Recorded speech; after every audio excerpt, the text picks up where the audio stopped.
A pleasant good night to you and welcome to Final Score. I'm Shane Seeley and this is our new weekly sports show where we talk all about the weekly headlines in sports and those newsmakers of the week. So those of you, those armchair critics, you have your forum to give us your take on what you are seeing in the world of sports. And tonight we examine, I know we really don't want to do it.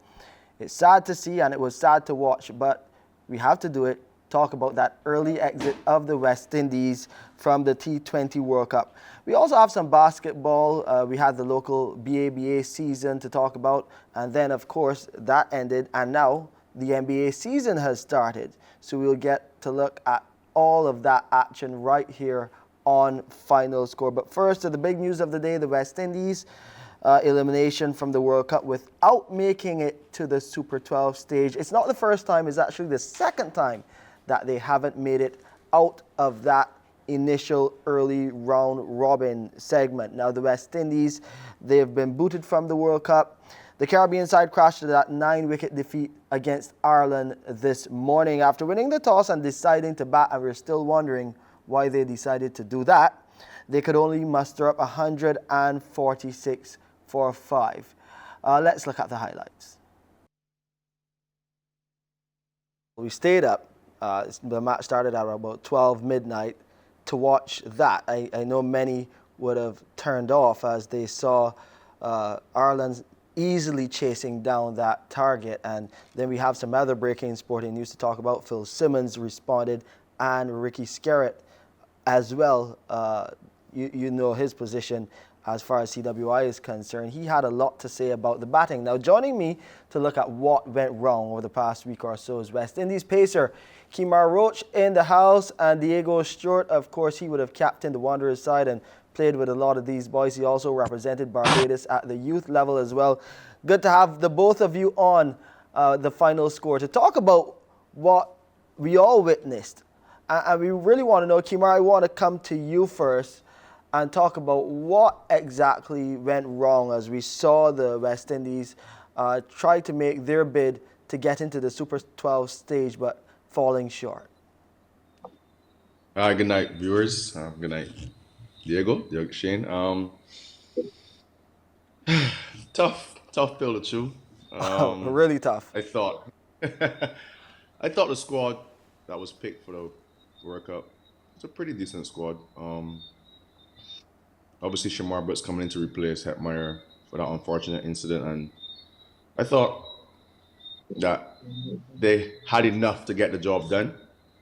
The loss against Scotland definitely opened my eyes to a lot. And then obviously the loss last night against Ireland just hit the nail in the coffin. I think we've been having some batting issues for a while now, and it needs to be seriously looked at. And that comes from poor pitches in the Caribbean. It's a no-brainer. The poor pitches we have in the Caribbean, yeah, we breed a lot of mediocrity in terms of our batting. So that's definitely one of the biggest takeaways from this World Cup for me. And yeah, it's tough, man, to be not in the T20 World Cup for the first time. Obviously, being two-time champions is quite surprising, and a lot of people have been messaging my phone if I played, but yeah, it's tough. It's a tough pill to chew, but I hope the guys stick together because it's gonna be a tough couple of days ahead. Well, Diego, I want to get your take on the situation now. As you watch that match, you watch the highlights as well, and see the batters failing. Give us your assessment of the performance and what, in your opinion, went wrong. Yeah, good night, viewers. I thought that we, as a team, we didn't bat as a unit. We didn't rotate the straight well enough in the middle over. So it being a big outfield, obviously we didn't start as well as we should have in the game, and we lost wicket early in all three games actually, and that was obviously the pushing back. That obviously pushed us back in the back overs, for us to power home from there. But the thing is, we won the toss. we're not batting as well. The coach knows this. The team knows this. And the West Indies of old, I mean, it's not the same team, but the West Indies, we're known as a better chasing team. Why know that you're having batting woes and then go to bat first instead of letting Ireland go out there and seeing what you can hold them to? Well, in my opinion, the bowling was up to par in the tournament. So I was thinking that maybe the decision to bat first and you bank on your bowlers to bring it home for you, that might be deployed by Mr. Phil Simmons. Well, Kimar, both of you are fast bowlers. Diego is supposed to be more of an all-rounder. But and I heard Phil Simmons in the interview after that's on Cricinfo, and he was saying, the bowlers have been holding their own. But when I look at these stats, they aren't looking so good for the bowlers either, except for Alzari Joseph, and he went for runs today as well. You have Obed McCoy, he opened the bowling. Economy was close to 8, but then you have Akil Hussain, his economy rate was closer to 10. The same for Alzari Joseph, and then Odin Smith, he bowled 2 overs, going at 11.5 apiece. Like, those are not really good stats for a bowling unit that is supposed to be performing good. Phil, he went on to say that he wants the team to be making like scores around 170, 180, and the batters are not doing that. But even with those bowling stats, you can't defend a target of 170, 180, and you're going at 11.5 and over. So this bowling department, give me your take on what happened with the bowling unit as well, Kimar. I thought this game in particular, obviously, not much runs on the board. As a bowler, you're going to put yourself on a little bit of pressure. You're going to go out there looking for wickets, obviously faster. And that's going to cause you late runs. I thought Jason and Alzari has been a standout bowlers for sure in this tournament for us. Great that you mentioned that, though. Great that you mentioned that. So they're the stand-up bowlers, but they're not opening the bowling. You want wickets fast. You score what you consider a subpar total, but you're not opening with your best bowlers. Yeah, tactically, it's a little bit questionable. I'm not going to lie. Tactically, watching the game last night I was actually out. I had a phone in my hand watching the game, and tactically, some things were very questionable, but you know what? Pressure, man. You see when pressure hits you, you just don't think clearly. And I thought Jason and Alzari should have started the ball last night. We're in Australia. The pitches seem to be conducive to pace bowling. We have a very good pace group. I thought Odin has good pace. Obed can come on pretty nicely as well. And I think you have to go with your best bowlers, man. Especially with a low total of 140, you got to go with your best bowlers. And if they don't win you the game, then you obviously look at other tactics. But yeah, tactically it's a little bit questionable. No lie. Diego, were you looking at the line and length last night as we saw some of these bowlers really being taken on by the Irish? I think they were too short. Yeah, I reckon it was a bit short there. The guys may talk to a player. I want to get off to a player. It's hard, Once you don't get early in rules, it'd be hard to go back to like that. They had their mind set on beating us last night, and you can see that by the way they played. Obviously, we didn't really turn up at all in this tournament.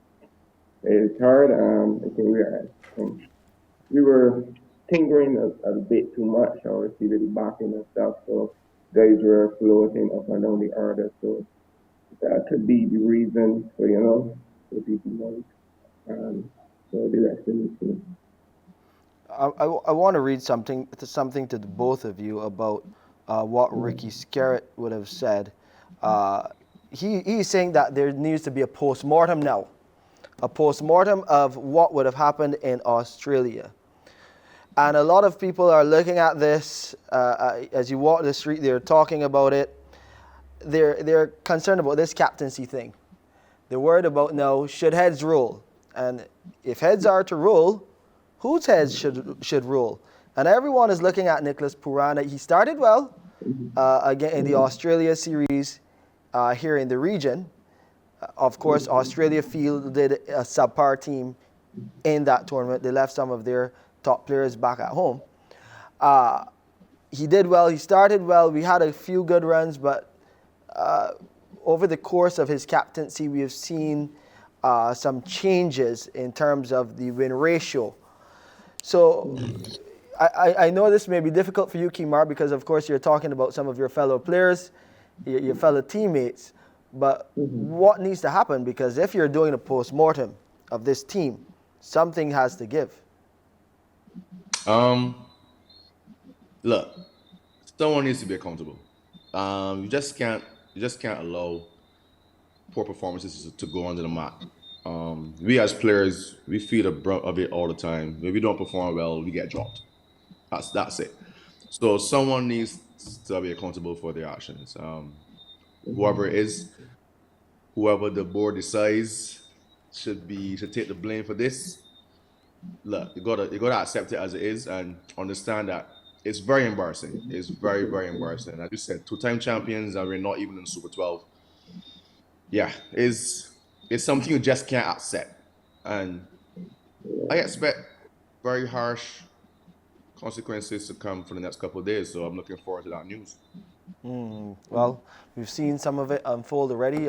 Ricky Skerritt, this Cricket West Indies president, saying what he had to say, and we'll talk a bit more about that. And Diego, of course, we'll get you back in on the convo. We'll take a break and be right back with more on Final Score.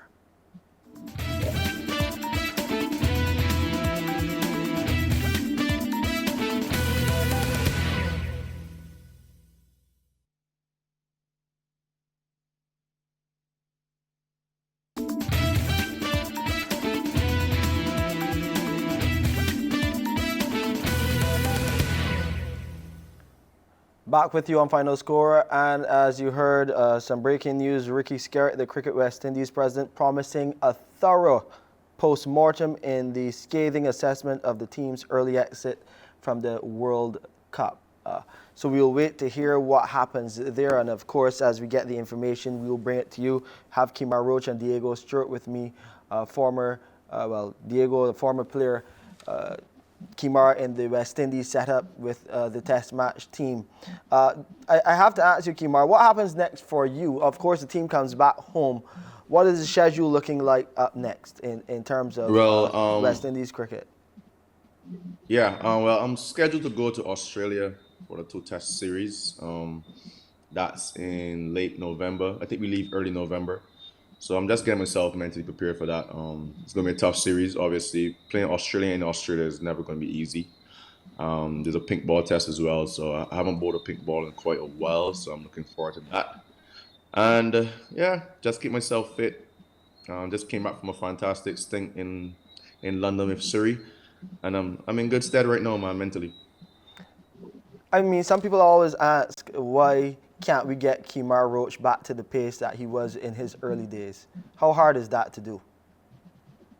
I'm old now, man. I'm old. I've had some injuries. Obviously, that I had to reconstruct my action a bit. So I'm not as efficient as I was before in terms of pace, but I've definitely learned more control and obviously moving the ball a little bit more. And I'll be honest with you, I think I'm bowling way better than I've ever bowled probably in my career right now. So, I mean, I'm a really good mental space right now. I'm pretty happy with where I am. So, pace is not really a big thing. Of course, I would love to have it back. Probably get some T20 games and some one-day games under my belt. But I'm happy with Test cricket right now. I'm in 4-day cricket, first-class cricket. So, I'm pretty happy, man. Pretty comfortable. And the rankings have been very favorable to you too. You're in the top 10, I believe, right now. So continue with the good work. I got to get Diego's assessment of our chances for this test series in Australia, because when you look at it, the test team has been doing pretty well under the captaincy of Craig Brathwaite. Do we have what it takes to actually get over the Aussies down under? I can say yes, we have what it takes. Obviously, we have to, play as a team to and both departments obviously will have to click, the batting aspect and the bowling aspect, so that we can, come out on top in the series. It's going to be a tough series, no wonder. I think you guys playing Australia is very hard. I watching it, I know it's very hard. And so the guys just have to rally together and it should come out on top. I think what I would like the energy to be take it from that test series, that match that we would have won back in England when Shea scored those 200s. Take that energy and take it to Australia, and I'm pretty sure that we can come out on top. But Kimar, all the best going forward as you go to Australia. And Diego, of course, we will keep in contact because we know that you'll be spending some more time with us right here on the final score. But until next time, y'all stay safe. See you on the outside. Right. Thank you. Right. Appreciate your time. Coming up, we got some basketball to talk about. Of course, we're going to look at the NBA, but we got to talk about what happened in the local basketball season first. Find out all about what the details are with where we are going next. The basketball season, right here on Final Score.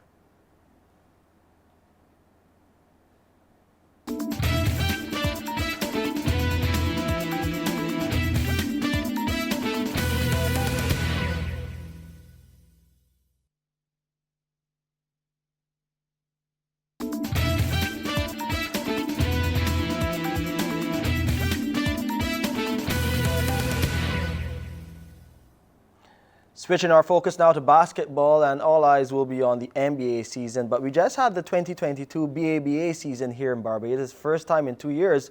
Well, of course, COVID dominated things over that period. But this season, it was won by Pinelands, the Pinelands A team. And, well, it coincided with the end of the local season. The NBA season starts now. Well, with us live to talk about all that is basketball here in Barbados and further afield is former junior national player Patrick Tannis, who is also a patron of Pinelands, and his son Michael Tannis, who's just back from the NBA's Houston Rocket retreats. Good to have both of you on here on the Final Score. Good night. Good to see you, brother. Good to see you too, Patrick. Well, you're the dad, so I'll let you lead the way. Talk to us about what is happening with local basketball. Pinelands bringing it home. Of course, Pinelands has been a dominant force here on the local scene for quite some time. But COVID put a damper on things. How is the season? How has basketball, how are the players looking coming out of 2 years? A bit on the rusty side? Well, yes, some players were, but to be honest, we have invested in a lot of training for the guys. We have head coach Ronaldo Mon, joined by his assistant Charles Vanderpool. Charlie is still listed as a player in the A team. Charlie took over assisting Ronaldo, so you would have seen Charlie. Oh, seems like we've lost Patrick there. You know how we have these breaks in transmission when you're doing things virtual. I think he's back though. Yeah. Patrick? Yeah, we're hearing you. Yeah, you can continue. Yeah, sorry about that. So what we did see was the guys were being prepared and they were working hard behind the scenes, even during COVID. What they were doing is, the instructions from Coach Mon led them to be in the gym and in their personal space, just doing simple things like pushing up and going into the roadside and dribbling the basketball and just throwing up the ball and catching it. Some of those simple drills that you could have done during COVID. Our players were doing those things. And we found that the training and the preparation that we had going to Mount Vernon and playing basketball with pretty much rebuilding the team from scratch. We took those players up from 2016, 2017, 2018, and we started to build those players. We won the under 16, we won the under 19, we won the under 21, right, and the under 23. And then those players graduated to the senior team, and then we won that. So this has been a pretty much a choir being built, and all the notes are being hit. And one last thing, if I may mention this, is that the players themselves, right? We had Rashid Maynard, and he has been off to our semi-pro league, which is in Jamaica now. I'm a part of that, and he's come back and he's taken the game now to another level. Yeah, and your son Michael is doing big things. He just came back from that Houston Rocket retreat. Michael, talk to us a bit about that experience. Yeah, that experience has been very, very fulfilling, honestly. Like it shows you the level of basketball between Barbados and the US, which is not really a big difference, but it just shows you how a lot of practice and a lot of that takes you.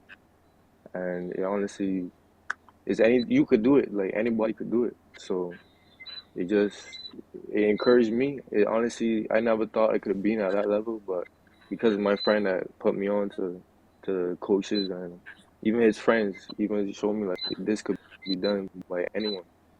Well, So I mean, congrats on reaching on that level. I know that this is just a marker for you where you want to go, and we'll have both of you back to talk about your basketball quits very quickly.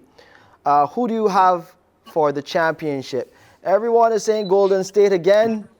I was never a fan of Golden State. Don't really like Steph Curry. Think he's a very lucky shooter. It is what it is. So give me your picks. Dad, let's go with you first. What do you think, Patrick? Yeah, well, you know, we in the house where, or my wife, his mother, she's a serious Golden State fan. So let me stick and play safe and go with Golden State. But the reason why we go with Golden State is because they have a balanced team, right? Right now, it's a 3-point game. It is a 3-point game. The NBA is centered around the 3-point. Because one shot can get you more points. And so it's a 3-point game. It's sensible. So Golden State has focused their offense on that. They've built defense. They've gotten capacity. They can shoot the lights out any night. So I'm going with Golden State. Michael, very quickly, your pick. same as what Dad said, my mom, Oh, you stay with I have to mommy. respect her choice, but I'm a Lakers. Go to State's offense, like they use their weapons like the correct way. So I I'm could pretty say a team sure. that uses their best players, you have to favor them. Indeed, I'm pretty sure you all will be back to talk a bit more as the NBA season progresses, and by that, a later stage, we will see who has the edge at that point in time. But really, thank you for your time. Michael, congrats on the achievement, and of course, Patrick, always good Thank you. seeing you to talk about what's happening with local and, of course, international basketball. Well, I can tell you, final score, it's been moving quickly here, but before we go, we got to give you some highlights. The T20 World Cup continues on TV channel 308, beginning with the Super 12 stage. It will be host Australia versus New Zealand. That's at 3 a.m. Afghanistan and England do battle at 7. In netball, the Barbados Gems are ready to sew up their qualification for the World Cup. So all of that action can be seen on Sportsmatch, that's channel 310 on MCTV as well from 7 p.m. And in the EPL, the big game, Chelsea against Man U, again, MCTVC Sports, 312, 313, and 314. We'll have all of that action. You can watch all of the NBA games as well on our MCTV channels. And yeah, we have a whole lot more there. And that's it for this first edition of The Final Score. I'm Shane Seeley on behalf of the team. Good night, and I'll see you next Friday.